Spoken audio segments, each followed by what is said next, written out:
I'm glad to have you here. Follow my story until the end and comment the city you're watching from. They locked me in the bathroom for 12 hours over a hot shower. Yes, you read that right. My own son trapped me in there. Wet, cold, and alone. Because I wasted hot water. I was 57 years old with decades of nursing behind me, and I stood shivering in that bathroom like a prisoner. But they never imagined I still owned the deed to the villa. 3 weeks later, I sold it while they were at work and left the country forever. But let me start at the beginning.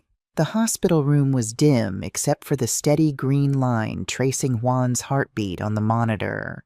My husband looked smaller than I remembered, as if the cancer had carved away his edges, leaving only the essence of the man I'd loved for 30 years. I held his hand, both of us knowing we were counting hours, not days. His skin felt paper thin, but his grip was still steady, still my anchor. "Laura," he whispered, his voice raspy from the medication. "Promise me you'll protect Rafa." I blinked back tears. "I will." But Juan's eyes found mine, clearer than they'd been in days. "Protect yourself, too." I nodded, my throat too tight for words. Juan reached for the small wooden box on his bedside table.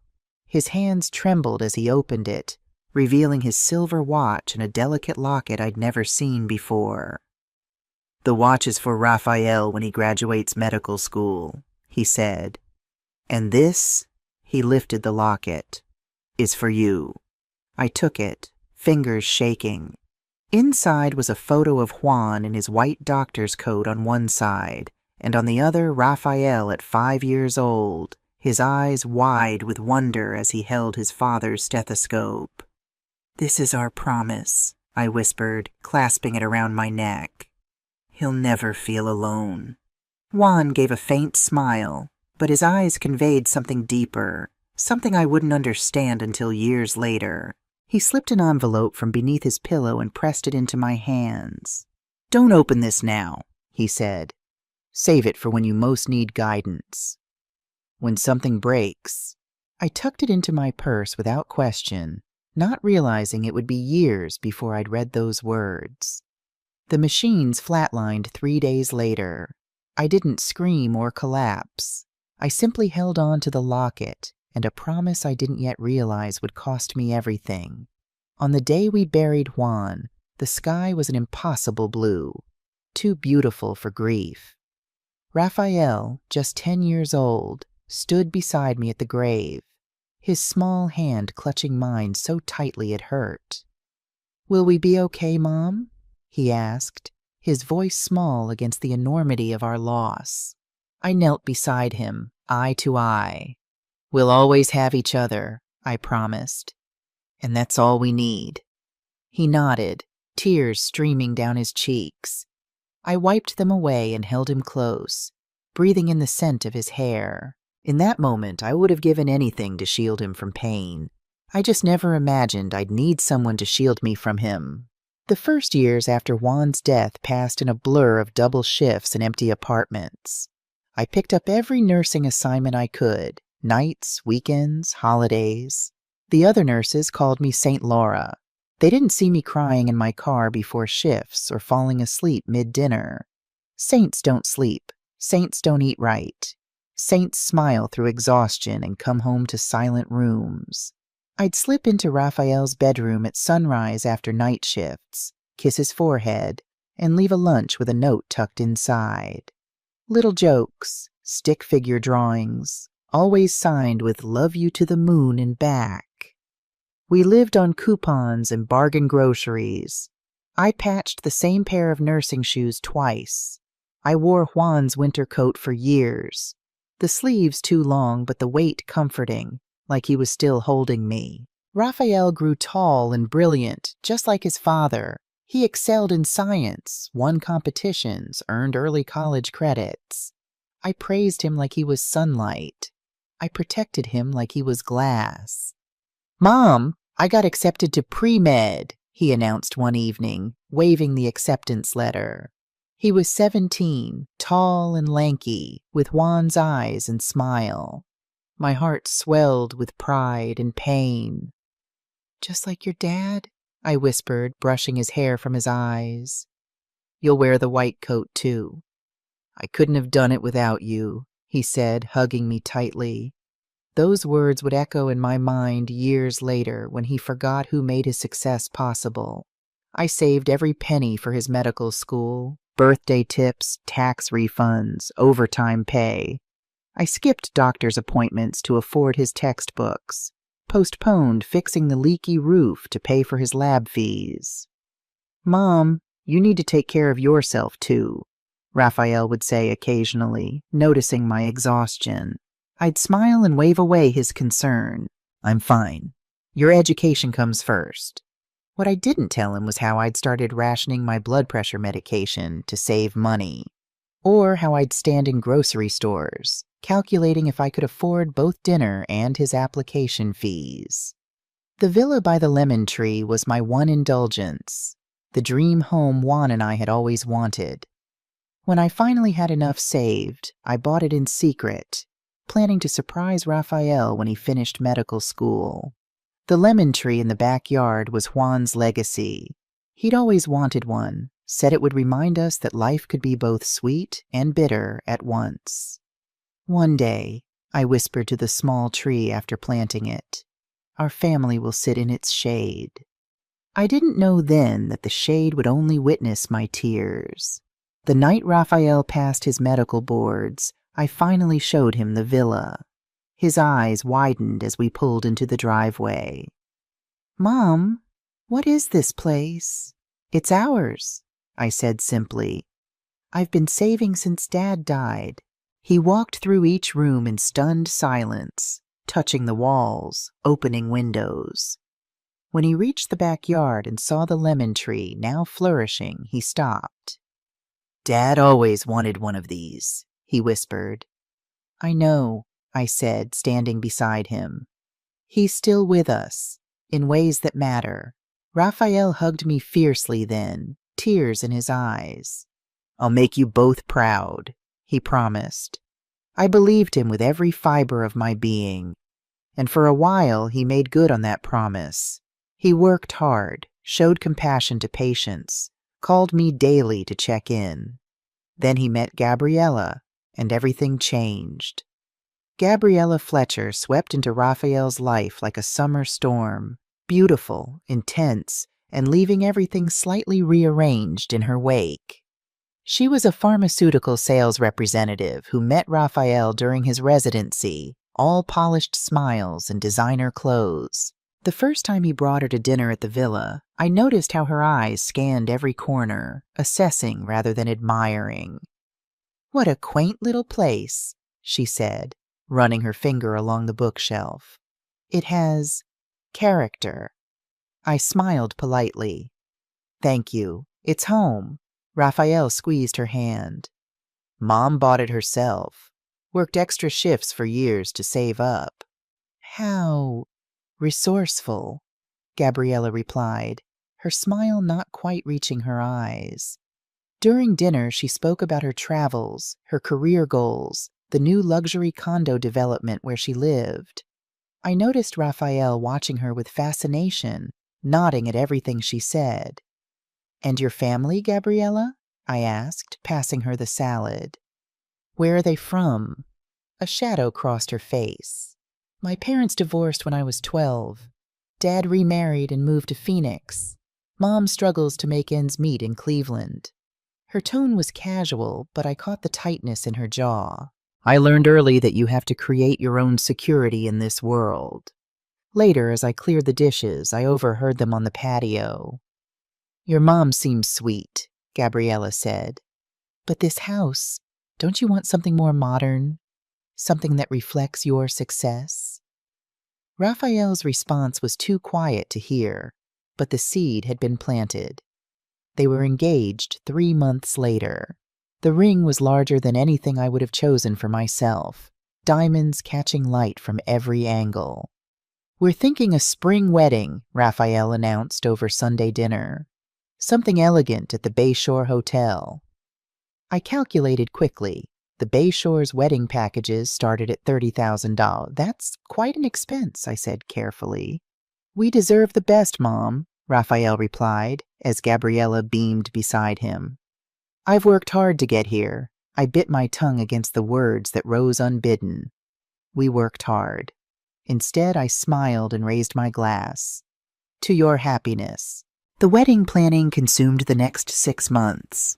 Gabriella's vision grew increasingly elaborate. Imported flowers, custom gowns, 5-star catering. Raphael never questioned the mounting costs. Mom, we'd like you to contribute to the flower arrangements, Raphael said one evening. Gabriella's parents are covering the venue and we're handling the rest. I thought of my carefully managed savings, the nest egg I'd built for emergencies. Of course, I said. Whatever helps. The whatever turned out to be $12,000. I wrote the check without complaint. The night before the wedding, I sat alone in my kitchen, turning Juan's envelope over in my hands. Save it for when you most need guidance. I was tempted to open it then, but something held me back. Things weren't broken yet, just changing. All parents watch their children grow away from them. This was natural. The wedding was a showcase of wealth and style. Gabriella floated down the aisle in ivory silk that probably cost more than 3 months of my nursing salary. Raphael looked handsome and nervous in his tuxedo, so much like Juan that my heart ached. I wore a simple blue dress I'd found on sale, my only extravagance the professional hairstyling Gabriella had insisted upon. You look beautiful, Mom, Raphael said, kissing my cheek before the ceremony. So do you, I whispered, straightening his tie. Your father would be proud. At the reception, I was seated at table 12, far from the wedding party. The centerpieces were taller than conversation height, effectively isolating each guest. I recognized few faces. And you are? Asked the woman beside me, cocktail in hand. Laura Perez, I said, Raphael's mother. Oh, she seemed surprised. I thought you'd be at the head table. I smiled and sipped my water. I'm happy wherever I can see my son. Later, as the dancing started, I stood along the wall watching Raphael and Gabriella twirl across the floor. They moved like they belonged in a magazine spread, young, beautiful, untouchable. I slipped away early, unnoticed in the celebration. At home, I kicked off my shoes and sat on the porch swing, looking at the lemon tree silhouetted against the night sky. They're starting their own life, Juan, I said to the stars, just like we did. But our beginning had been different. A small ceremony in my parents' backyard, potluck dinner, borrowed dress. We'd started with nothing but dreams and each other. Raphael and Gabriella were starting with everything, including expectations I wasn't sure anyone could fulfill. The next morning, I wrapped my gift and drove to their new apartment, a luxury high-rise downtown that Raphael had stretched his budget to afford. My present seemed inadequate now. The deed to the villa, transferred to their names, with the small room in back reserved for me. They were still opening gifts from the wedding when I arrived, surrounded by crystal and silver. Mom, come in, Raphael called, making space among the packages. You won't believe what Dad's old colleague Dr. Hernandez gave us. A week at his beach house in the Keys. I sat carefully on the edge of a white leather sofa that seemed designed for looking, not sitting. I brought something too, I said, handing Raphael the envelope. He opened it, eyes scanning the document, then widening in surprise. Mom, this is the deed to your house. Gabriella looked up sharply from the thank you note she was writing. Our house now, I corrected gently. I'm giving it to you both. I'll keep the back room, but everything else is yours. To start your family in. Raphael stared at the paper, then at me. I don't know what to say. Say you'll take good care of the lemon tree, I said, smiling through sudden tears. He hugged me tightly. You've given me everything, Mom. Everything. Over his shoulder, I caught Gabriella's expression, surprise mixed with calculation. She set down her pen and moved closer. "Laura, that's incredibly generous," she said, her voice warm but her eyes already reimagining the space. "We were just saying how we'd outgrown this apartment." She glanced around the expansive, professionally decorated living room, and I wondered what definition of outgrown could possibly apply. "When can we move in?" she asked, taking the deed from Raphael's hands to examine it. "Whenever you like," I replied. "It's your home now." I didn't tell them I'd kept my name on the deed as a co-owner, with conditions about my continued residency. The lawyer had advised it as a precaution, and something in me, some small voice, had agreed. "We'll make it beautiful, Laura," Gabriella promised, already scrolling through her phone. "I know this amazing interior designer who did my cousin's place in Coral Gables." I thought of the hand-sewn curtains I'd made for the living room, the bookshelf Juan had built, the kitchen tiles we'd selected together. "It's already beautiful," I said quietly. But no one was listening. Raphael and Gabriella were already planning renovations, their heads bent together over her phone, the gift of my life's work already being reimagined into something I might not recognize. They moved in 2 weeks later with a fleet of movers and more furniture than the villa could reasonably hold. I helped where I could, directing traffic and making sandwiches for the workers. "Mom, where should we put this?" Raphael asked, holding up a framed photo of Juan and me on our wedding day. Before I could answer, Gabriella swept in. "Oh, we can store that in the garage for now," she said brightly. "It doesn't really match our aesthetic." Raphael hesitated, glancing at me. "It's fine," I sadly said, though something in me flinched. "Your home, your choices." "Exactly," Gabriella beamed. "And speaking of choices, we're thinking of converting the guest room into a home gym. You don't mind, do you?" The guest room had been where I displayed Juan's medical books and awards. I swallowed hard. Of course not. By evening, I barely recognized my own home. My furniture had been relocated to the garage or replaced entirely. The warm colors I'd chosen were now declared dated and scheduled for repainting. Even the kitchen, my sanctuary, had been reorganized according to Gabriella's vision. "Isn't it amazing what a difference good design makes?" she asked, gesturing around the living room now filled with sleek, uncomfortable-looking furniture. "It's certainly different," I managed. Raphael seemed oblivious to my discomfort. "Wait till you see what we're planning for the backyard, Mom. Gabriella found this landscape architect who can transform it completely." "The backyard?" My heart raced. "What about the lemon tree?" "Oh, we're keeping that," Gabriella said quickly. "It just needs context. A proper garden around it, maybe a water feature." I nodded, relieved but unsettled. The lemon tree was Juan's legacy, the one thing I couldn't bear to see changed.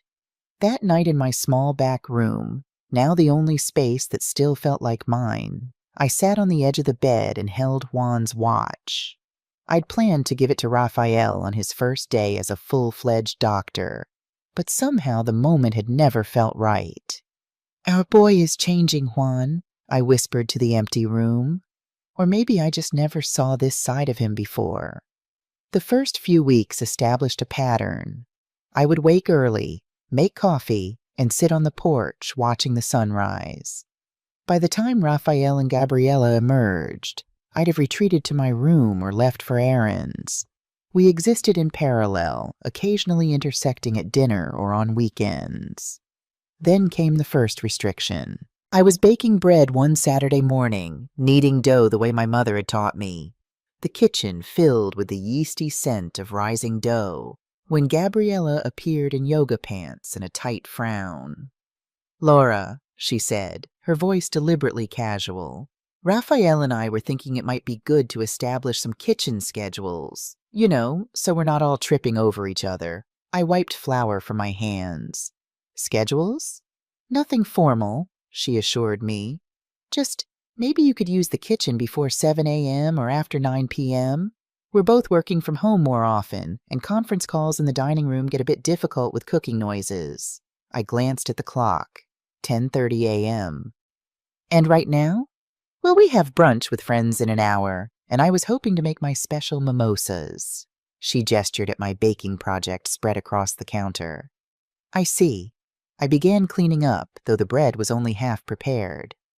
I'll finish this evening. You're the best, she said, already pulling out champagne flutes. That night I found a printed schedule taped to the refrigerator.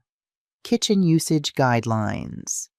My allotted times were exactly as Gabriella had suggested, before 7 a.m. and after 9 p.m. The remaining 14 hours belonged to her and Raphael. I stared at the paper, anger bubbling up unexpectedly. This was my kitchen, the heart of the home I'd worked decades to afford. Now I was being scheduled like an unwelcome houseguest. When Raphael came home, I showed him the paper. Is this really necessary? He looked uncomfortable but stood his ground. Gabriella's trying to create some structure, Mom. She's used to having her own space. And what am I used to? I asked quietly. He sighed. It's their house now, a voice whispered in my head. But another voice, stronger, fiercer, responded. Not yet, not legally. The kitchen was just the beginning. Within a month, there were new guidelines for the laundry room, the living room television, the thermostat settings, each presented as reasonable requests, each chipping away at my place in my own home. My books disappeared from shelves, reappearing in boxes in my room. Just decluttering, Gabriella explained cheerfully. Family photos were replaced with abstract art. Even the dishes I'd collected over years were deemed too eclectic and stored away in favor of matching white porcelain. I found myself spending more time in my room, the door closed against the steady erasure of my existence in the house I'd built. One evening, I overheard them in the kitchen. Don't you think she could contribute more to the utilities? Gabriella was saying. We're essentially subsidizing her. She gave us the house, Gabby, Raphael reminded her. But we're the ones paying for all the improvements. The new appliances, the landscaping, those aren't cheap. She's my mother, Raphael said, but his voice lacked conviction. And I'm your wife, Gabriella countered. Don't I come first now? There was a long pause before Raphael sighed. I'll talk to her about the utilities. The request came the next day, presented as a matter of fairness. I agreed without argument, though it meant dipping into my dwindling savings. The nursing home where I worked part-time had cut back my hours, and at 57, finding new employment wasn't easy. It's reasonable, I told myself as I wrote the check. I'm using the electricity and water, too. But reasonableness soon gave way to control. The first time the power went out in my room, I assumed it was an accident. I reported the tripped breaker to Raphael, who reset it with an apology. The second time, I found him at the breaker box deliberately. Mom, he said, not meeting my eyes. We're trying to conserve energy. No need to keep your room powered when you're not in it. I was in it, I said. Reading. He hesitated. Maybe use the living room lamps. They're more efficient. But the living room had become Gabriella's territory, filled with her friends and their judgmental glances. I retreated to my darkened room instead, using my phone's flashlight to read. Water came next. I was washing vegetables for dinner when the flow suddenly reduced to a trickle. We installed flow restrictors, Raphael explained when I called him at work. The water bill was getting out of hand. I can't even rinse lettuce, I protest. Use the spray bottle, he suggested, as if I were being unreasonable. The final straw should have been the bathroom incident, but it wasn't. Not yet. I had been gardening all afternoon, tending to the lemon tree and the few plants Gabriella's landscape architect had left untouched. I came inside, covered in dirt and sweat, desperate for a shower. The water was gloriously hot, soothing my aching muscles. I lost track of time, standing under the spray, eyes closed, remembering simpler days. A sharp knock broke my reverie. "Mom?" Raphael's voice cut through the steam. "How much longer?" "Just finishing," I called back. "You've been in there 20 minutes. Do you know how much hot water costs?" I turned off the faucet, surprised and embarrassed. "Sorry, I lost track of time." "We can't afford for you to lose track," he said, his voice harder than I'd ever heard it. "We pay the bills here." I wrapped a towel around myself, cheeks burning. I said I was sorry. "Sorry doesn't lower the gas bill." He walked away, leaving me dripping and humiliated. That night I found a timer attached to the bathroom door. 10-minute maximum written in Gabriella's flowing script. I removed it and placed it on Raphael's dresser with a note. "I raised you better than this." The timer reappeared the next day, this time screwed into the door. I began timing my showers obsessively. 5 minutes, no more. I washed dishes with cold water, turned off lights even when I was in the room, unplugged appliances, anything to avoid another confrontation. Still, it wasn't enough. "Your mother used the air conditioning again while we were out," I overheard Gabriella telling Raphael one evening. "The smart thermostat logged it." "I'll talk to her," Raphael sighed, sounding tired. "Talk doesn't seem to work," Gabriella replied. "Maybe we need a different arrangement." I froze in the hallway, heart pounding. Were they planning to ask me to leave? Where would I go? My savings were nearly depleted from contributing to their household and subsidizing Raphael's education. I had no other family, no close friends nearby. For the first time, real fear gripped me. I retreated to my room and sat on the edge of the bed, clutching Juan's locket. "What do I do?" I whispered, opening it to see his face smiling back at me. My fingers brushed against something else, the edge of his envelope, still unopened after all these years. I'd kept it in my nightstand, saving it for when I truly needed guidance. Was now that time? Was this what broken looked like? Not yet, I decided. Things were tense but fixable. Raphael was still my son. He was just influenced, stressed. He'd remember who we were to each other, given time. I closed the locket and straightened my shoulders. Tomorrow would be better. I would make more effort, be less visible, need less space. But as I prepared for bed, checking that my phone was charged since my bedside lamp's bulb had mysteriously disappeared, I caught sight of my reflection in the small mirror above my dresser. The woman looking back at me was a stranger, shoulders hunched, eyes wary, mouth set in a thin line of perpetual caution. When had I become this person?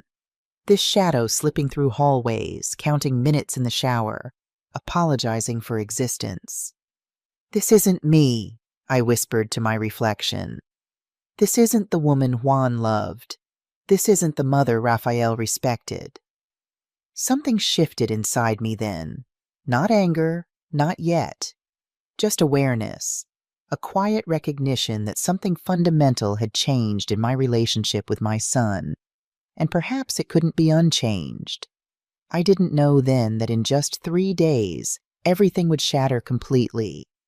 That I would find myself locked in the bathroom, shivering in a thin towel for 12 hours while my son and his wife watched television on the other side of the door. I didn't know I would finally open Juan's letter and find the strength to reclaim my life. I only knew, standing there in the dim light of my phone's screen, that I was disappearing one restriction at a time. And somehow, I had to find my way back to myself before there was nothing left to find. The lemon tree rustled outside my window, its branches brushing against the glass, like fingers trying to wake me from a long sleep. "I'm still here," I whispered to it, to Juan, to myself. "I'm still here." But for how much longer, I couldn't say. It happened on a Wednesday, the kind of ordinary day that gives no warning before it changes your life forever. The morning dawned clear and warm, typical Florida sunshine filtering through the blinds. I'd been up since 5:30 a.m., careful to finish my coffee and toast before Gabriella's kitchen hours began. The lemon tree needed attention. Juan's tree had developed brown spots on some leaves, so I spent the afternoon in the garden, pruning, fertilizing, and talking softly to it like it could understand my worries.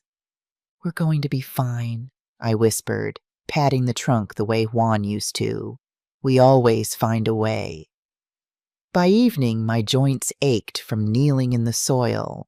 My clothes were stained with dirt and sweat clung to my skin. I waited until 7:30 p.m., when Raphael and Gabriella usually watched their shows, to slip into the bathroom unnoticed. The hot water felt like heaven against my tired muscles. Steam rose around me, fogging the mirror and wrapping me in momentary comfort.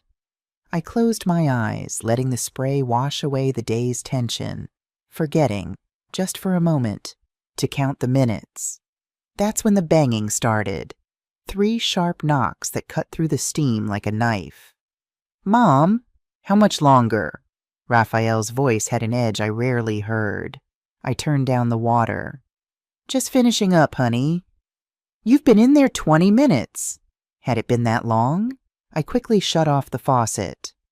"Sorry, I lost track of time. I was gardening all day." There was a pause, and then his voice dropped lower. "You don't pay the bills here, Mom. You don't get to waste hot water." The words stung more than they should have. I reached for my towel, wrapped it around me, and moved to open the door. But the knob wouldn't turn. I tried again, harder this time. Nothing. "Raphael?" My voice rose slightly. The door's stuck. Silence. Then footsteps walking away. "Raphael!"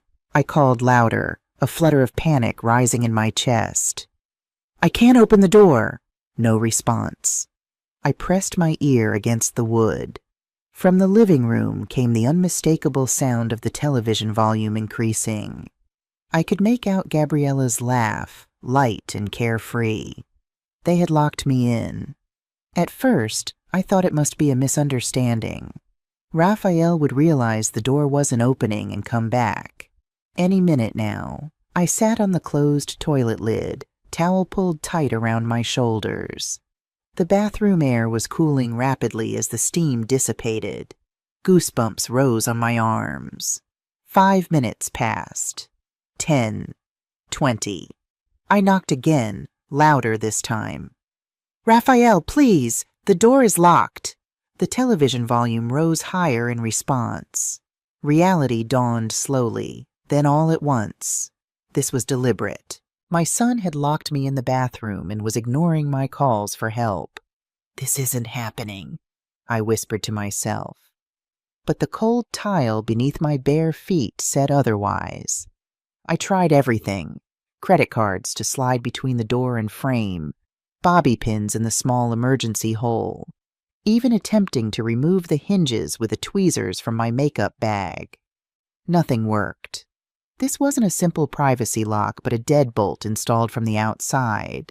When had they added that? How long had they been planning this? An hour passed, then 2. The towel grew damp and cold against my skin. I had no phone, no warm clothes, just a thin piece of fabric between me and the increasingly chilly air. I called out periodically, my voice growing hoarse. Each time, the only response was silence or the television volume increasing. By midnight, the house had gone quiet. Lights went off in the hallway, casting the bathroom into deeper darkness. I sat on the floor now, knees pulled to my chest, counting tiles to keep my mind focused. Hunger gnawed at my stomach. Thirst scratched at my throat. I sipped water from the bathroom faucet, the metallic taste making me wince. "I raised you to care, not to cage," I whispered to the door, the words hanging in the air unanswered. In those long, dark hours, something in me began to shift. Not break, shift. like tectonic plates realigning after years of pressure, moving toward an inevitable quake. I thought about every moment that had led here, every boundary crossed, every dignity stripped away, every time I'd swallowed my pride and told myself it was temporary, fixable, understandable. This was none of those things. Around 3 a.m., I stopped calling out. I stopped hoping for rescue. I simply waited, gathering my strength, my resolve hardening with each passing hour. Dawn eventually came, pale light seeping under the door. I'd been locked in for almost 12 hours, wet, cold, hungry, and alone.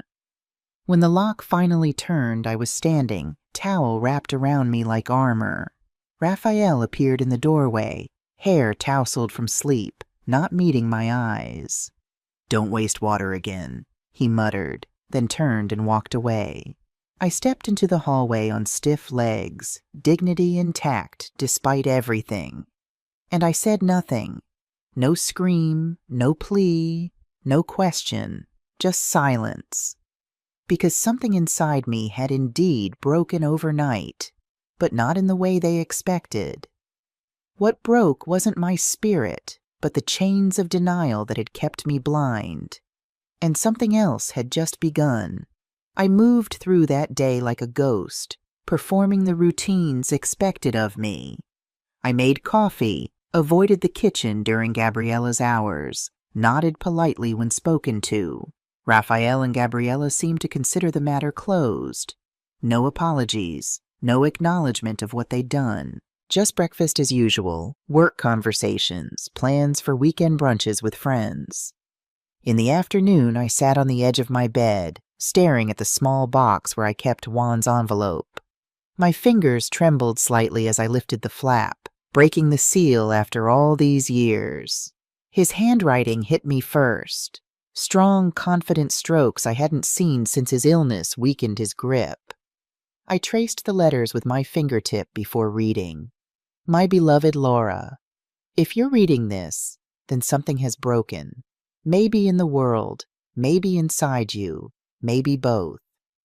I don't know what will bring you here, but I know this. You've always had a heart big enough to carry others. Just don't forget it's also yours to protect. Your love is your strength, but don't let it be your cage.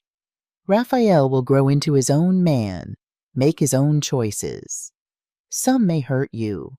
If they do, remember this. Loving someone doesn't mean disappearing for them. The deed to our home is in your name alone. I arranged it this way for a reason. It's your safety net, your independence, your choice. When you give it to Raphael, if you give it to him, make it conditional on respect. You deserve to be seen, Laura. Not as a mother only, but as the remarkable woman I've loved every day of my life. Your love isn't measured by how much you give up. It's measured by how well you teach others to give back. If you've opened this letter, it's time to remember who you are. Stand tall. Speak clear. Choose yourself. I'm with you always. Juan tears fell onto the paper, smudging the ink. I hadn't cried since the bathroom. Hadn't allowed myself that release. Now they came in a flood. Years of accumulated grief and recognition washing through me. Juan had seen this coming somehow, had known that my love for Raphael might someday become a weapon against me. I opened my nightstand drawer and pulled out the folder of legal documents I kept hidden beneath old photo albums. There it was, the deed to the villa, still in my name.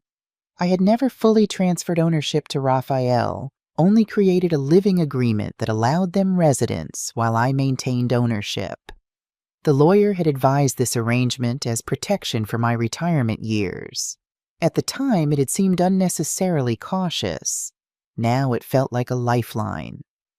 I studied the document, noting the clause about respectful cohabitation that I'd insisted on including. At the time, Raphael had signed without reading carefully, eager to move in. Gabriella had been distracted by renovation plans. Neither had realized the power I still held. A soft knock at my door startled me. I quickly tucked away the papers. "Come in," I called, wiping my eyes. Raphael entered hesitantly. For a moment, he looked like the little boy who used to crawl into my bed during thunderstorms, seeking comfort. "Mom, about yesterday," he began, not quite meeting my gaze. "Yes?" I kept my voice neutral, waiting. He shifted uncomfortably. "We need to discuss the utility bills. They've been much higher than expected." My heart sank. No apology, no acknowledgement, just more financial demands. "I see," I said quietly. "Gabriella thinks it would be fair if you contributed more, given the water and electricity usage." I studied my son's face, the tension around his eyes, the slight flush on his cheeks. There was something beneath his demands, something more than Gabriella's influence. "Raphael," I said carefully, "is everything all right? Financially, I mean?" His expression flickered, surprise, then alarm, then careful neutrality. "Of course," he said too quickly. "We're doing great. The house renovations just cost more than expected. But I'd been a mother too long not to recognize when my child was hiding something." The pieces suddenly connected. The aggressive cost-cutting, Gabriella's anxious monitoring of expenses, the increasing pressure for me to contribute. They were in trouble. "I'd like to see the bills," I said. "If I'm going to contribute more, I should understand what I'm paying for." "That's not necessary," he replied, backing toward the door. "Just an extra $200 a month should cover it." $200 I didn't have. My part-time nursing salary barely covered my personal expenses and the contributions I was already making. "I'll need time to arrange that," I said. He nodded, relieved to escape further questions. "Thanks, Mom. You're always there when we need you." After he left, I sat motionless, Juan's letter in one hand, the deed in the other. Then I reached for my phone and did something I should have done months ago. I called Maria Rodriguez, my oldest friend and a family law attorney who had helped draft the living agreement. "Laura?" Her voice was warm with surprise. "It's been ages." "Maria," I said, keeping my voice low, "I need your help. Can we meet somewhere?" "Not at my house." There was a brief pause. Maria had known me for 30 years, long enough to hear the urgency beneath my calm tone. "The library on Palm Avenue," she said without hesitation. "Tomorrow at 11 a.m. The study rooms in back give privacy." "Thank you," I whispered, relief washing through me. That night I lay awake, listening to the house settle around me. From upstairs came the murmur of Raphael and Gabriella's voices, too low to make out words but tense in rhythm. For the first time in years, I allowed myself to imagine a different life, a life where I wasn't shrinking, apologizing, disappearing. A life where I remembered what Juan had always seen in me, strength beneath the sacrifice. I touched the locket around my neck, feeling the weight of the photos inside. My husband, my son. Both lost to me in different ways. "I'm still here," I whispered to the darkness, but this time the words weren't a plea to be noticed. They were a promise to myself. The public library hadn't changed in years. Still the same worn carpet, the same faint scent of books and coffee, the same elderly volunteer at the front desk who smiled in recognition as I entered. I found Maria already waiting in a small study room at the back, legal pad ready, reading glasses perched on her nose. She stood when she saw me, arms opening for a hug. "Laura Perez," she said, embracing me tightly. "Too many years." I hugged her back, fighting unexpected tears. When was the last time someone had been genuinely happy to see me? Maria held me at arm's length, her sharp lawyer's eyes assessing. "You've lost weight, and not in the good way." Her directness was why I'd always loved her. No pretense, no polite fictions. "It's been a difficult year," I admitted, taking the seat across from her. Tell me everything, she said, clicking her pen. Start at the beginning. So I did. The wedding, the villa, Raphael's transformation, Gabriella's manipulations, the slow erosion of my place in my own home, and finally, the bathroom. 12 hours locked away like an inconvenience to be contained. Maria's expression darkened as I spoke, her pen moving rapidly across the legal pad. When I finished, she set it down deliberately, removed her glasses, and met my gaze.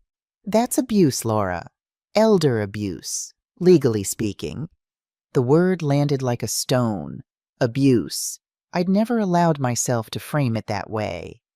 He's my son, I said weakly. And that makes it worse, not better. Maria's voice was gentle but firm. You said you still hold the deed? I nodded, pulling the folder from my bag. I never transferred ownership.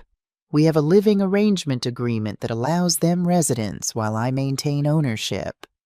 A slow smile spread across Maria's face as she reviewed the documents. Laura Perez, you brilliant woman. This is airtight. And look here. She pointed to a clause on the second page. Grounds for termination include creation of a hostile living environment and actions detrimental to the health and well-being of any occupant. Being locked in a bathroom for 12 hours definitely qualifies. Hope flickered within me. What are you saying? I'm saying you have options. She leaned forward. You can legally evict them, or, she tapped the paper significantly, you could sell the property entirely. Sell it?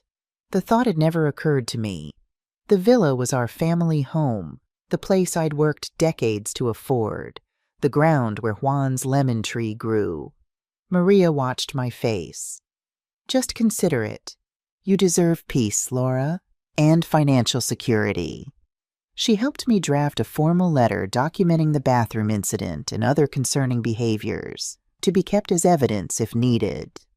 Then she asked the question I'd been avoiding. What do you want, Laura? Not what Raphael wants or what you think you should want. What do you want? I closed my eyes, searching for an honest answer. I want to remember who I was before I became invisible. I want to feel safe in my own home. I want to sleep without wondering if the water or electricity will be cut off to punish me. And do you think that's possible with Raphael and Gabriella still controlling the house? The question hung in the air between us. Deep down, I already knew the answer. I need time to think, I said finally. Maria nodded, patting my hand. Take all the time you need, but secure your important documents first. Birth certificate, social security card, financial records. Keep them somewhere safe, not in the house. As I was gathering my things to leave, Maria stopped me with a gentle touch on my arm. One more thing, she said, her expression thoughtful. I have clients, a young couple, Michael and Elena Thompson. She's a nurse, like you. They've been looking for a family home in Sarasota, something with character, not those soulless new developments. Maria, I began, uncertain. Just think about it, she urged. They're good people. They'd love that lemon tree. Walking home, I felt lighter than I had in months. Not happy exactly, but clearer. As if a fog had lifted, revealing a path I'd been unable to see. That afternoon, while Raphael and Gabriella were at work, I began a careful inventory of my possessions. The furniture I'd stored in the garage. The photos and mementos that had been boxed away. Juan's books and medical awards. I made lists of what mattered, what could be replaced, what needed to be secured. In my nightstand drawer, I placed a small notebook. On the first page, I wrote 5 words. Confirm deed. Call Maria. Quiet sale. New account. Leave. Not a plan yet. Just possibilities. Options that were mine alone to choose. Over the next few days, I moved with new purpose. I visited my bank and opened a separate account under my maiden name. I quietly gathered my important documents and stored them in a safe deposit box. I researched apartments in different cities, different countries. Lisbon caught my eye, the city Juan and I had always dreamed of visiting. Terracotta rooftops, ocean breezes, a place where no one knew me as Raphael's mother or Juan's widow. Just Laura. One morning I found myself studying flight prices on my phone. One-way tickets, a fresh start. Was I really considering this? Leaving the home I'd built, the son I'd raised, the life I'd known? The question answered itself that evening when I overheard Raphael and Gabriella in their home office, door slightly ajar. "The property values in this neighborhood have skyrocketed," Gabriella was saying excitedly. "If we renovate the kitchen and master bath, we could list it for at least 40% more than the current value." "Mom gave us this house to live in, not to flip," Raphael replied, but his voice lacked conviction. "She gave it to us, period. It's ours to do with as we please." Gabriella's tone sharpened. "Besides, we need the capital if your practice is going to expand. That medical building on Gulf Drive isn't going to finance itself." I know. The bank wants a bigger down payment than I expected." "Exactly. And once we sell this place, we can get that gorgeous new construction in Lakewood Ranch. You know, the one with the home theater and infinity pool?" "What about Mom?" Raphael asked, quieter now. "Where would she go?" There was a pause, then Gabriella's voice, carefully casual. "There's that nice assisted living facility near your office. Sunshine Gardens. They have those cute little apartments for independent seniors." My blood ran cold. Assisted living? I was 57, not 87. Still working, still active, still capable of living independently. "She's not that old, Gabby," Raphael protested weakly. "But she will be eventually. Better to get her settled somewhere with proper care before she needs it, rather than scrambling later." I backed away from the door, heart pounding. They weren't just controlling my present. They were planning my future without my input or consent. And they intended to sell my home, Juan's lemon tree, our memories, our life, for a profit. For an infinity pool and home theater. In that moment, my decision crystallized. The vague list in my notebook transformed into concrete steps. That night, I called Maria from the privacy of the backyard, speaking softly beneath the lemon tree's branches. "I'm ready," I told her. "Tell the Thompsons I'd like to meet them." 3 days later, I met Michael and Elena Thompson at Maria's office. He was a software engineer with kind eyes. She was a pediatric nurse with a warm laugh that reminded me of my younger self. "Miss Perez," Elena said, taking my hands in hers. "Maria told us a little about your situation. I want you to know we'd cherish your home if you decided to sell to us." "The lemon tree especially," Michael added. "My grandfather had citrus trees. There's something special about growing your own fruit." I studied them carefully. They weren't much older than Raphael had been when I'd bought the villa, starting out, dreaming of family, looking for roots. "Tell me why you want an older home," I said. "Most young couples prefer new construction." Elena glanced at Michael before answering. "We want a place with character, with history. Somewhere our children will remember playing hide and seek in unique corners, not identical white rooms." "And honestly," Michael added, "we're tired of soulless apartments with paper-thin walls. We want neighbors who know our names, trees older than our relationship, a home that needs to be loved, not just decorated." Something settled in my chest as they spoke.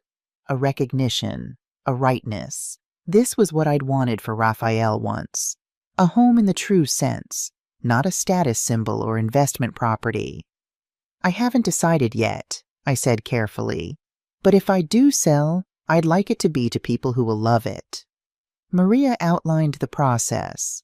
A private sale, no realtors or listings that might alert Raphael and Gabriella.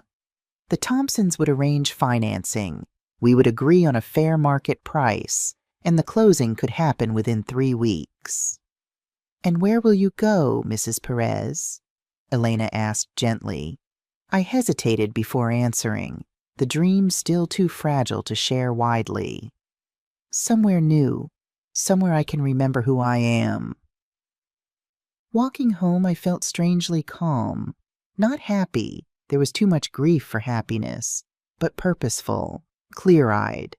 I was so lost in thought that I nearly collided with Raphael at our front gate. He looked startled, then concerned.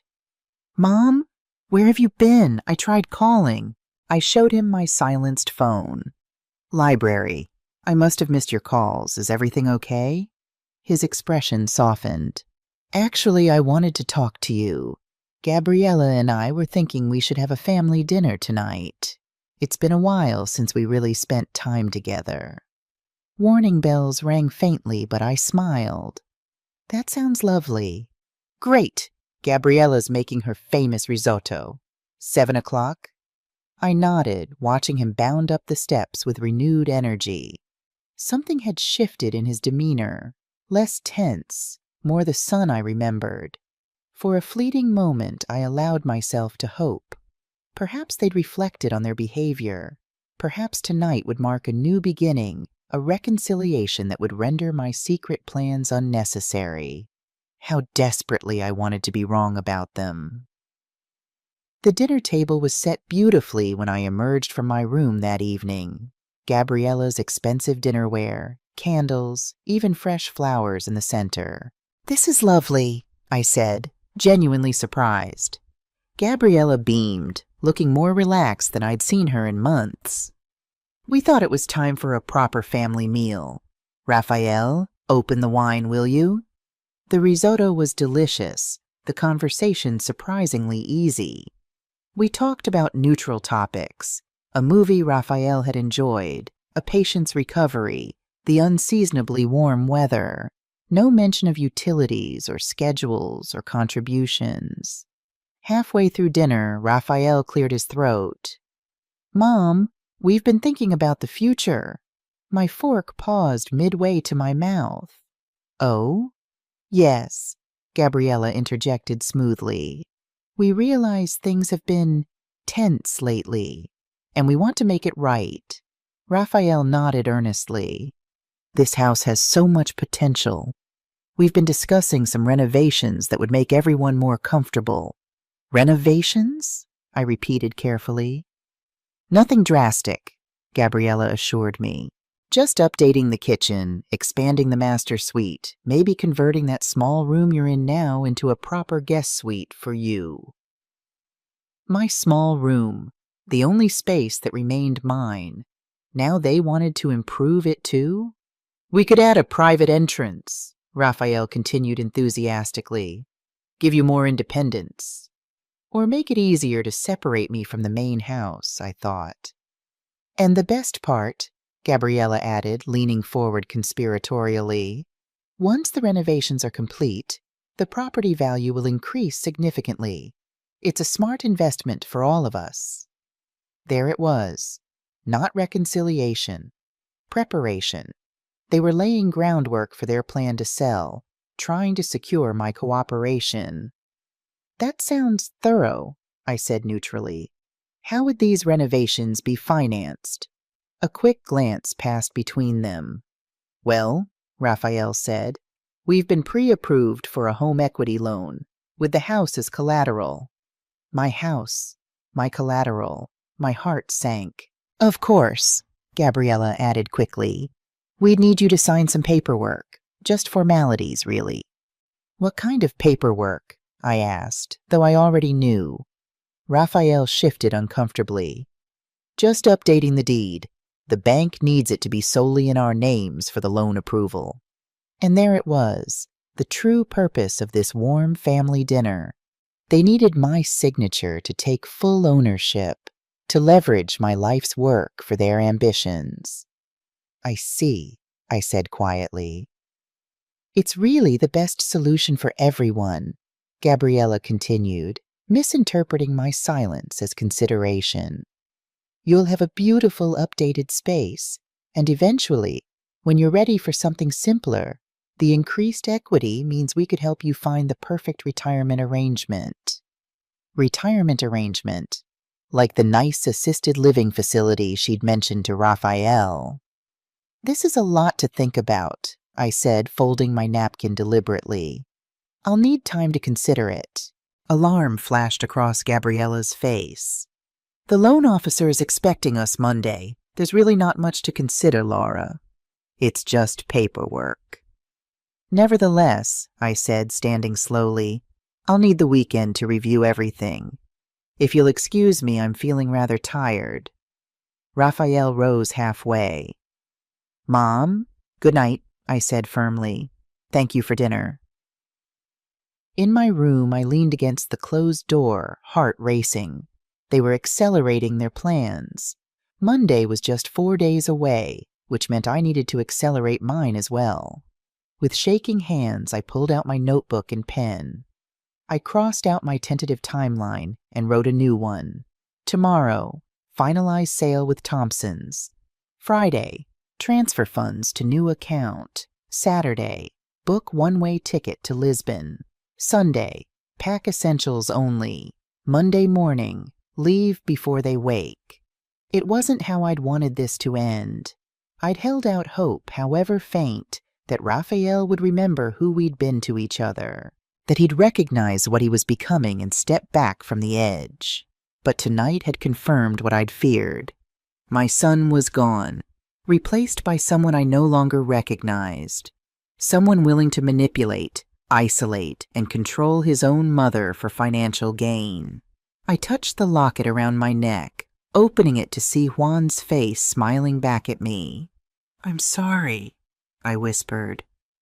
I tried to protect him. I tried to love him enough, but I can't disappear for him anymore.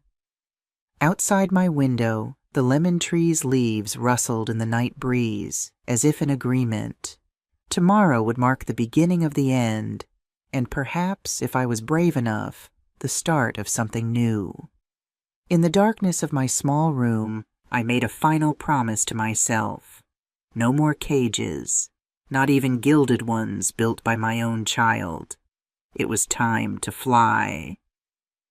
The next morning dawned clear and bright, as if the universe approved of my decision. I dressed with care. Not my usual faded jeans and sweater, but a tailored blue dress I'd worn to Raphael's medical school graduation. Battle armor of a different kind. Maria's office was quiet when I arrived, just the gentle hum of air conditioning and the click of her assistant's keyboard. The Thompsons were already waiting, Elena clutching a folder of financial documents, Michael nervously adjusting his tie. Mrs. Perez, Elena said, standing to greet me, we can't thank you enough for considering us. I studied them again, looking for any signs of the entitlement I'd grown to recognize in Gabriella. I found none, just honest excitement and a touch of anxiety. Call me Laura, I said, offering a small smile. If we're going to do this, we should be on first-name terms. Maria guided us through the paperwork with brisk efficiency. Purchase agreement, disclosure forms, transfer of deed. Each signature bringing me closer to freedom, each initial severing another tie. The price is fair? I asked, hesitating before the final signature. The amount was substantial, enough to support me for years if I was careful. Michael nodded earnestly. More than fair. We've looked at comparable properties. This is market value. And the condition about the lemon tree? Elena touched my hand gently. It's in the contract, Laura. We'll care for it like it's our own family heirloom. I promise. I signed my name for the last time, the pen slightly unsteady in my grip. 27 years of ownership transferred in a single stroke. Congratulations, Maria said, sealing the documents in a large envelope. The funds will be transferred to your new account by Monday morning. The Thompsons can take possession immediately after. Monday, I repeated softly. The same day Raphael and Gabriella planned to have me sign away my rights. As we stood to leave, Elena surprised me with a hug. "Thank you for trusting us with your home," she whispered. "We'll honor its history." I hugged her back, throat tight with unexpected emotion. "Make new memories there," I managed. "Happy ones." Outside, the Florida sunshine seemed brighter somehow, the air lighter against my skin. I had no regrets, only a strange mixture of grief and liberation washing through me in equal measure. My next stop was the travel agency 3 blocks away. The young woman behind the counter looked surprised when I requested a one-way ticket to Lisbon. "Vacation?" she asked, typing into her computer. "A new beginning," I replied. "Just you?" Her eyes flicked to my wedding ring, still worn after all these years. "Just me." She nodded, asking no more questions as she booked my flight for Monday morning. Early enough that I could leave before Raphael and Gabriella woke, late enough that the bank transfer would have cleared. "You'll need to arrange accommodations in Lisbon," she reminded me, handing over the confirmation. "Shall I help with that?" "No, thank you," I said. "I'd like to find my way once I arrive." The spontaneity of that decision surprised even me. Laura Perez, who had planned every moment of her life around others' needs for decades, now embracing uncertainty. The weekend passed in careful preparation. I sorted through my belongings, selecting only what mattered most: Juan's watch, our wedding photos, a few cherished books, clothes that would fit in a single suitcase. Everything else could be replaced or left behind. Raphael and Gabriella seemed to sense something had changed. They watched me with confused looks when I declined dinner on Saturday, claiming a headache. On Sunday, Gabriella made a point of showing me renovation magazines, circling designs for your new space. I nodded and smiled, saying little. "Are you feeling all right, Mom?" Raphael asked Sunday evening, finding me on the patio beneath the lemon tree. "You've been quiet." I looked at my son, really looked at him, wondering when he'd become this stranger with familiar eyes. "I'm fine," I said, "just reflective." He shifted uncomfortably. "About tomorrow, the bank appointment. We'll talk about it tomorrow," I interrupted gently. "Everything will be clear then."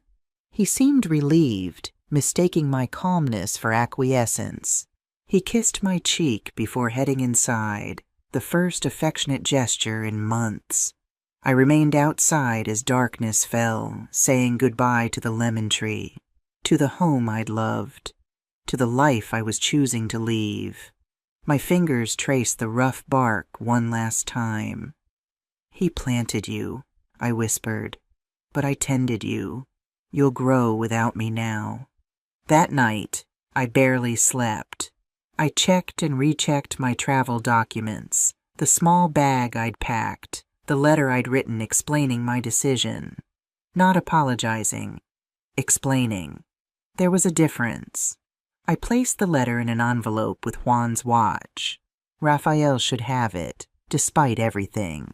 It was his inheritance, the legacy his father had intended for him. At 4 a.m., I rose and dressed silently. The house was dark and quiet. Raphael and Gabriella's soft snores drifting from upstairs. I moved through the rooms one final time, touching furniture, remembering holidays and quiet evenings and a life that no longer existed. In the kitchen, I left my house key and the envelope on the counter where it would be seen. I tucked my suitcase in the trunk of the taxi waiting at the curb, its engine a soft purr in the pre-dawn stillness. At the gate, I turned back for one last look. The villa looked peaceful in the moonlight, the lemon tree a gentle shadow against the pale walls. I whispered goodbye, not to the house, but to the woman I'd been there, the woman who had diminished herself to avoid conflict, who had confused sacrifice with love. The taxi driver glanced at me in the rearview mirror. "Airport?" he confirmed. "Yes," I said, my voice steady. "I have a plane to catch." As we pulled away, I didn't look back. The path ahead was uncertain, frightening in its freedom. But for the first time in years, it was truly mine to choose. Raphael woke at 7:15 a.m. to the sound of his alarm, reaching blindly to silence it. Beside him, Gabriella stirred, mumbling something about coffee. "I'll check on Mom," he said, pulling on a t-shirt. "Make sure she's ready for the bank appointment." The house was quiet as he padded down the hallway, unusual for this hour. Normally I would be in the kitchen already, coffee brewing, breakfast prepared despite the restrictions they'd placed on my kitchen use. "Mom?" Raphael knocked on my bedroom door, then opened it when no answer came. The room was empty. Bed made with hospital corners, surface clean but noticeably different. The nightstand was bare of photos. The closet door stood open, revealing half-empty shelves. My presence had been reduced, condensed, removed. A flutter of anxiety quickened his steps as he moved toward the kitchen. There, on the counter where I'd left them, lay the key, the envelope, and now visible in the morning light, a third item, the deed to the villa, with a yellow post-it note attached.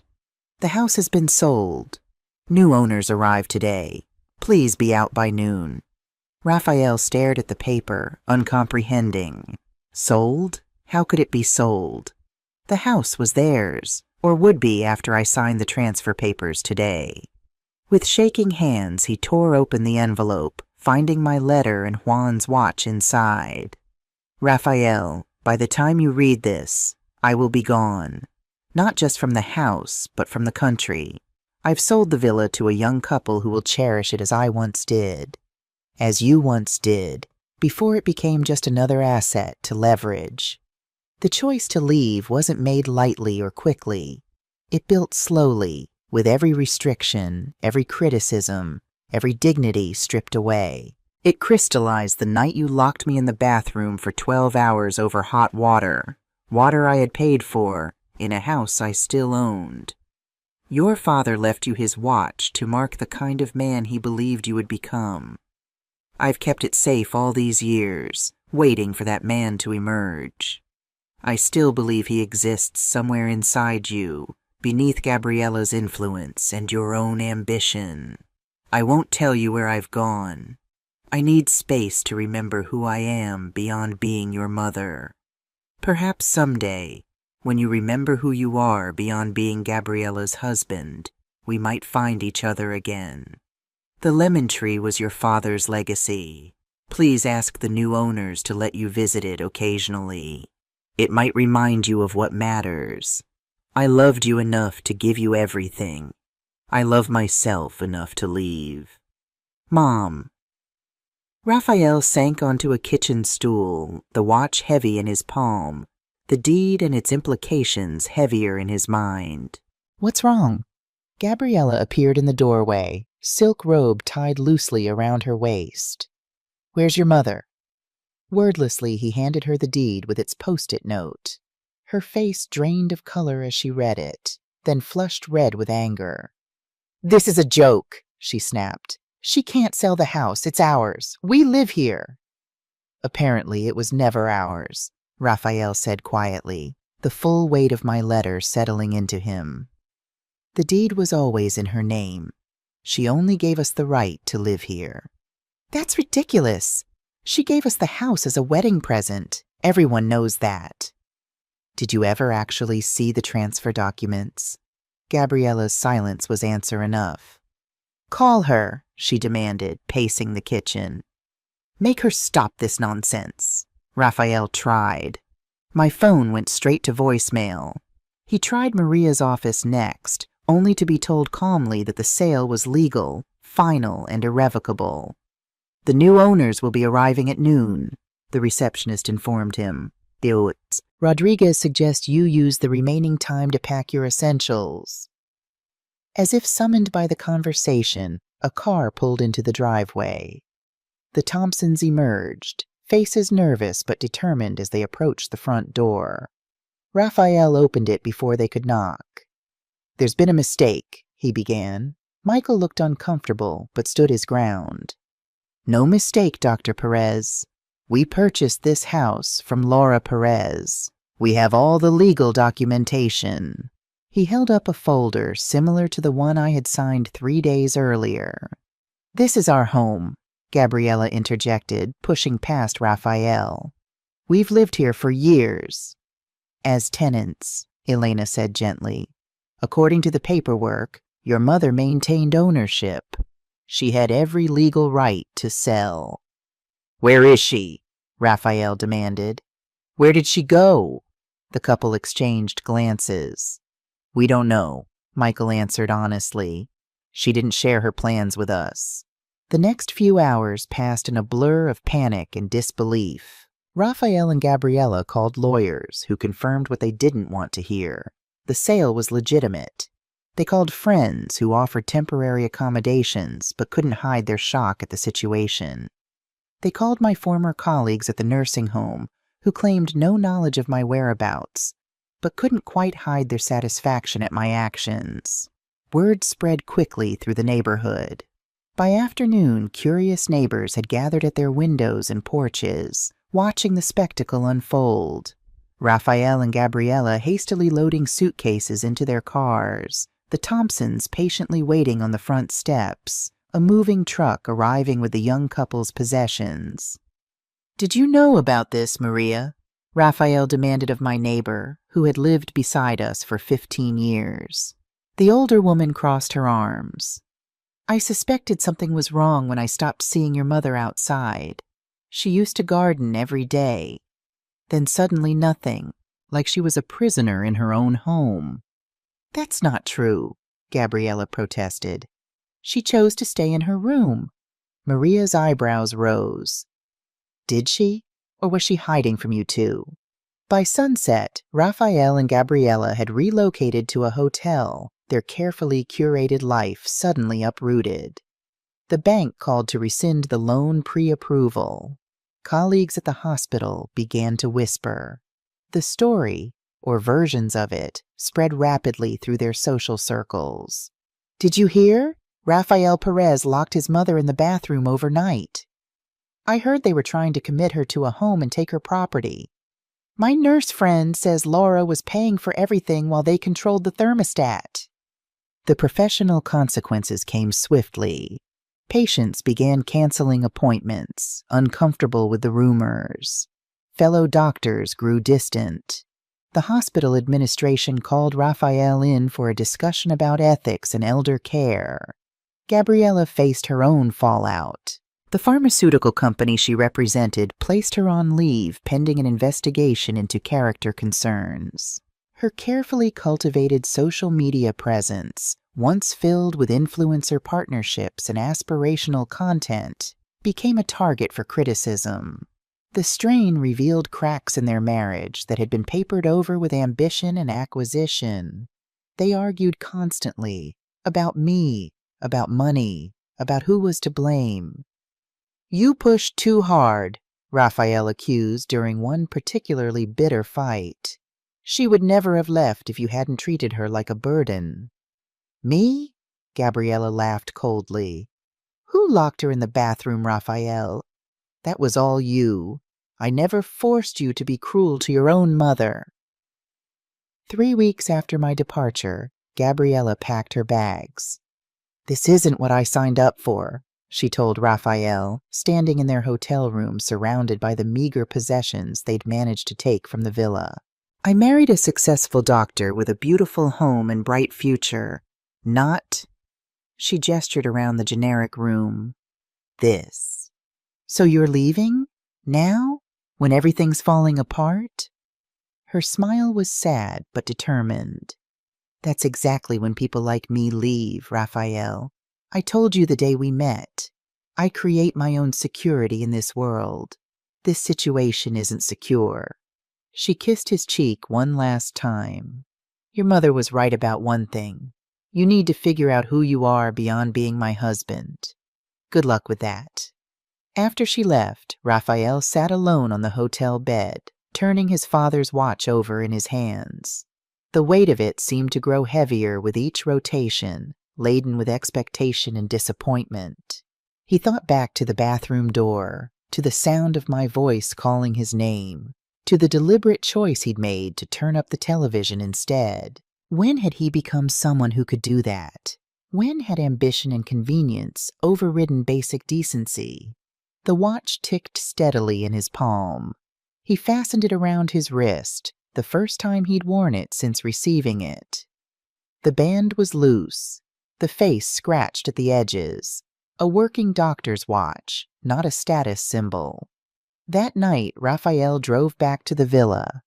He parked across the street, watching as Elena and Michael moved about the kitchen, visible through the windows. The lemon tree was illuminated by new garden lights they'd installed, its branches more robust than he remembered. They were taking good care of it, as promised. He didn't approach, didn't knock, just watched the home he'd lost, not through bad luck or circumstance, but through his own choices, his own cruelty. "I'm sorry, Mom," he whispered to the empty car. "I'm so sorry." But I was long gone, building a new life across an ocean, and all the apologies in the world couldn't change what had already been broken. The apartment I found in Lisbon wasn't grand, just 2 small rooms with a narrow balcony overlooking terracotta rooftops. The floors creaked, the plumbing was temperamental, and the kitchen barely fit one person. It was perfect. My first week passed in a fog of jet lag and culture shock. I spoke no Portuguese beyond the few phrases I'd practiced on the flight. The currency confused me. The narrow, winding streets left me constantly lost. Yet beneath the disorientation lay a curious sense of liberation. No one here knew me as Raphael's mother or Juan's widow. No one had expectations of who I should be or how I should behave. For perhaps the first time since childhood, I was simply Laura. "Bom dia," called the elderly man who ran the cafe beneath my apartment. He smiled encouragingly as I fumbled with coins for my morning coffee. "Bom dia," I replied, the word still awkward on my tongue. "American?" he asked in heavily accented English. I nodded. "Vacation?" I considered his question, searching for the right answer. "No," I said finally. "Living. New life." He studied me for a moment, then nodded as if my broken explanation made perfect sense. "New life good. Lisbon good place for new." Each day I ventured a little further from my apartment. The city revealed itself gradually, a hidden courtyard here, a breathtaking viewpoint there. I discovered tiny bakeries with pastries that melted on my tongue, bookstores with English sections where I could lose myself for hours, benches overlooking the ocean where I sat alone but not lonely. I began taking Portuguese lessons at a small language school 3 blocks from my apartment. My classmates were a mix of ages and nationalities, a young Japanese artist, an Australian retiree, a Brazilian teenager with family ties to Portugal. We stumbled through conjugations together, laughing at our mistakes, celebrating small victories. "Why Lisbon?" my teacher asked one day after class. Carmen was perhaps 50, with silver streaks in her dark hair and eyes that missed nothing. I hesitated, uncertain how to condense my story into casual conversation. "My husband and I always dreamed of coming here," I said finally. "He died before we could. It felt right to make the dream real, even if alone." Carmen nodded, something in her expression suggesting she heard what I wasn't saying. "And your family? They did not want to come with you?" "My son," I trailed off, then straightened my shoulders. "We are estranged." "Ah," she patted my hand gently. "Families are complicated. Sometimes distance is the only peace we find." That simple acknowledgement, without judgment or questions, loosened something tight in my chest. I hadn't realized how much I'd needed someone to validate my choice. "Would you like to join us for dinner Saturday?" Carmen asked. "Just a few friends, good food, nothing fancy." I accepted, surprising myself. The old Laura would have declined, claiming unworthiness or concern about imposing. The new Laura was learning to say yes to life. Carmen's apartment was similar to mine, but warmer, lived in, filled with books and art and mismatched furniture that somehow formed a perfect whole. Her friends welcomed me without reservation, a widow like herself, a gay couple who owned a bookstore, a younger woman who taught music at the university. To new beginnings, Carmen toasted, raising her glass of Vinho Verde.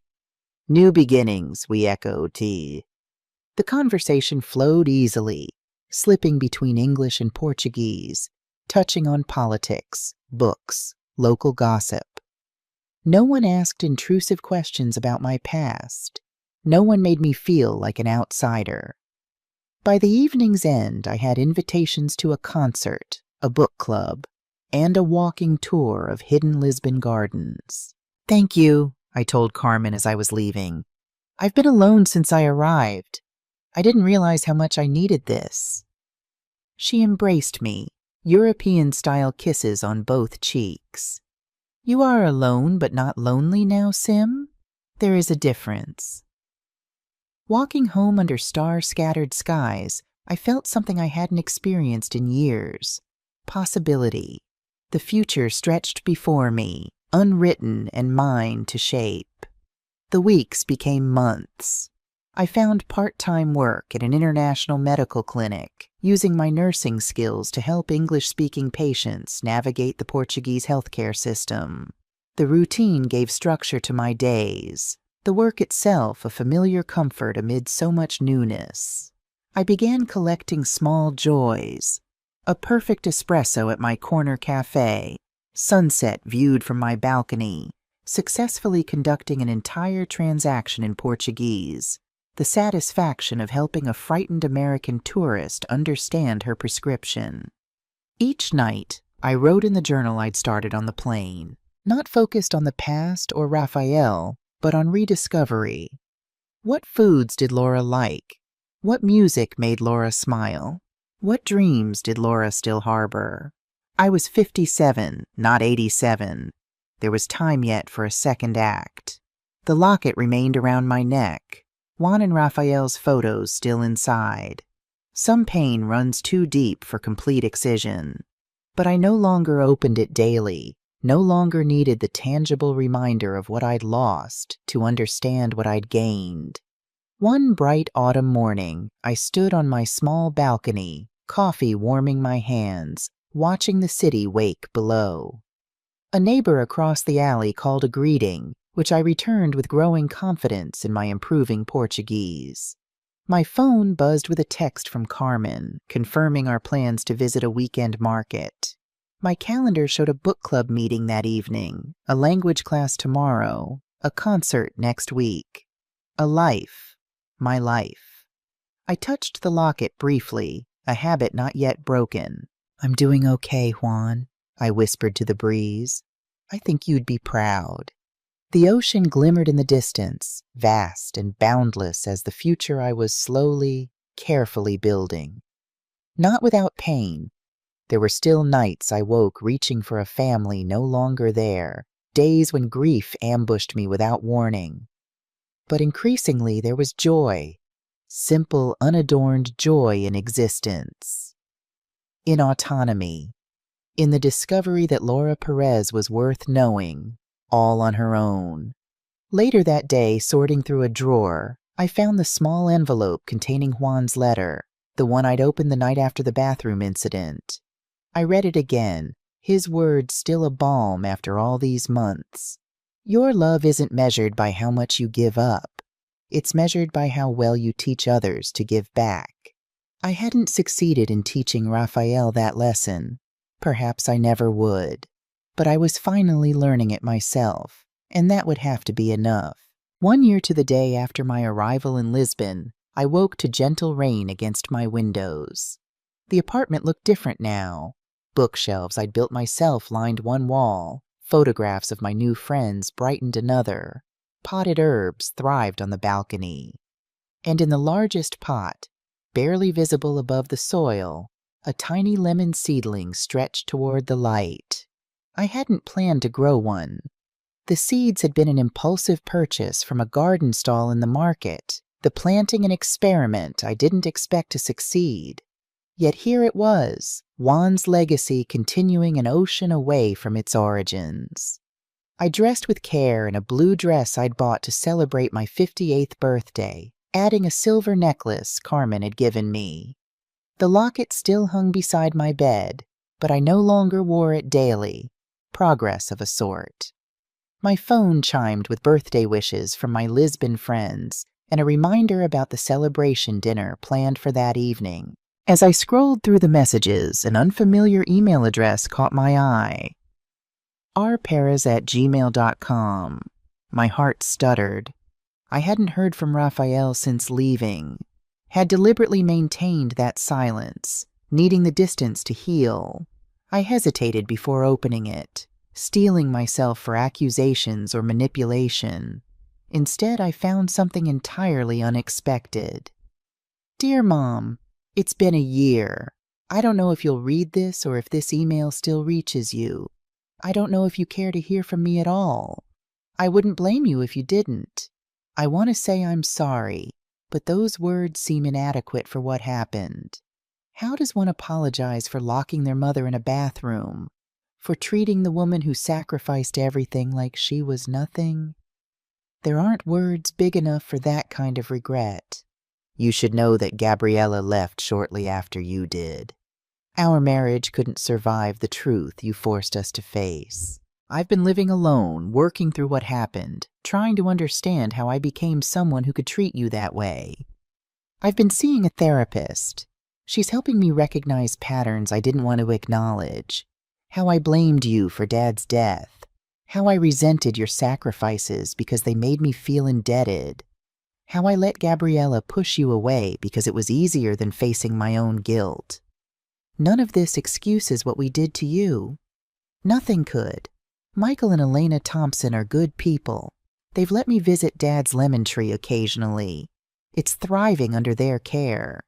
Elena's pregnant now, a little girl due in spring. They're going to name her Laurel. I think it's their way of honoring you, though they've never said so directly. I don't expect forgiveness. I'm not asking to know where you are or for you to respond. I just wanted you to know that the lesson finally took. Too late, but it took. I understand now what Dad's watch was supposed to represent. I wear it every day as a reminder of the man I failed to be, but still hope to become. If you're happy wherever you are, that's all that matters now. You deserve that happiness, Mom. You always did. With love and deepest regrets, Raphael. I read the email 3 times, emotions washing through me in waves, grief, validation, a cautious tendril of hope. Not for reconciliation, that bridge had burned too thoroughly, but for Raphael himself. Perhaps Juan's son wasn't entirely lost after all. I closed the email without replying. Perhaps someday I would. Today wasn't that day. Instead, I stepped onto my balcony, watching the rain gentle into mist over the city I now called home. Below, my neighbors hurried with umbrellas and raincoats. Shopkeepers adjusted awnings. Life continued in its beautiful ordinariness. The lemon seedling glistened with raindrops, its few tiny leaves reaching skyward with determination. I touched one gently, marveling at its resilience. We both made it, I whispered. My phone chimed again, Carmen confirming our dinner plans. I texted back confirmation, smiling at the easy friendship we developed over the year. She had introduced me to her circle, helped me navigate Portuguese bureaucracy, taught me to cook local dishes, listened without judgment on the rare occasions when I spoke of Raphael and Juan. She had taught me that family could be chosen, not just inherited. I picked up my umbrella and headed downstairs. The cafe owner greeted me by name, handing over my usual espresso with a birthday cannelé on the side. Mano, he said proudly. 1 year. Mano, I agreed, raising the tiny cup in salute. Outside, the rain had stopped, leaving the cobblestones shining and the air fresh with possibility. I walked slowly, savoring the familiar route to the clinic where I now worked 3 days a week. Patients greeted me, shopkeepers waved. A stray cat I occasionally fed rubbed against my ankles before darting away. A community, a life. Mine. That evening, surrounded by friends in Carmen's warm kitchen, I raised a glass of port as they sang Happy Birthday in an endearing mixture of Portuguese and English. Speech, called Antonio, Carmen's brother and the group's perpetual instigator of toasts. I stood looking around at these people who had become so dear to me in just a year. Carmen with her wise eyes, Eduardo and Paolo from the bookstore, Marisa the music teacher, others who had entered my life through various connections and kindnesses. A year ago, I began, I arrived in Lisbon with one suitcase and no plan. I was running away from pain, not toward joy. I didn't know if I could build a life at my age, alone in a country where I couldn't even ask directions. Gentle laughter rippled around the table. But here's what I've learned, I continued. We are never too old to begin again, never too broken to find wholeness, never too lost to create home. I touched the spot where Juan's locket used to rest, a habit not fully abandoned. Someone wise once told me that love isn't measured by how much we give up, but by how well we teach others to give back. I failed with that lesson once, but with all of you, my voice caught slightly. I've been given a second chance to get it right. Carmen reached over to squeeze my hand, her eyes bright with unshed tears. To second chances, I said, raising my glass higher, and to chosen family. To Laura, they responded in unison. Later, walking home under stars partially obscured by passing clouds, I felt a sense of completion. The circle of my life had not ended with Raphael's betrayal or my flight. It had simply taken a different shape, one with room for growth, for joy, for peace hard won, and therefore precious. In my apartment, I opened the balcony doors despite the cool night air. The lemon seedling stood small but determined in its pot, a continuation of what Juan had started all those years ago. I opened the locket one last time, looking at the faces inside. Juan in his doctor's coat, Raphael at 5 with untarnished eyes. Then, deliberately, I removed both photos and placed them in a small wooden box on my dresser.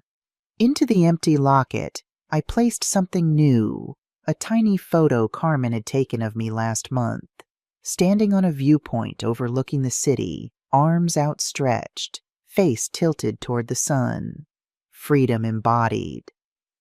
They locked me in for hot water, I whispered to the night sky, to the ocean beyond, to Juan's spirit wherever it might be. I unlocked myself for life. I closed the locket around my neck, its weight familiar but its meaning transformed. No longer a memorial to what was lost, but a celebration of what had been found. Outside, a breeze rustled through the lemon seedling's tender leaves. Inside, my heart beat steady and strong, scarred but healing, in a body that finally, truly belonged to me alone. And that was enough. More than enough. It was everything. What would you do if you were in my place? Have you ever been through something similar? Comment below. And if you enjoyed Laura's story, check out The Inheritance She Never Expected and When My Daughter Chose Her Husband Over Me, 2 other stories that are channel favorites.